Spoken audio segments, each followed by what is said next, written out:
Yanvar oyida tug'ilgan insonlar. Bu insonlar hayotda anchagina bardoshli insonlar hisoblanishadi. Ular har qanday qiyinchiliklarga sabr bilan bardosh berishadi va uni yengib o'tishadi. Yanvar oyida tug'ilgan insonlarning ichki dunyosi juda ham chiroyli bo'lib, ular orzu qilishdan charchashmaydi. Bu insonlarning ko'rinishi qanchalik jiddiy bo'lmasin, lekin ular ich-ichidan muloyim va rahmdil insonlardir. Ular hayotda ko'pincha do'stlariga sodiq inson bo'lishadi va doimo yangi do'st orttirishga harakat qilishadi. Yanvar oyida tug'ilgan insonlarni sindirish va xafa qilish juda oson.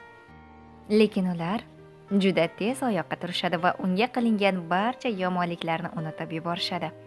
Ular bir ishni boshlashsa, har doim oxirigacha kurashib boshlagan ishlarini oxiriga yetkazishadi. Ularni hech kim bu yo'ldan qaytara olmaydi, chunki ular ruhan erkin insonlardir. Yanvar oyida tug'ilgan tanishlaringizga yuborib qo'yishni unutmang.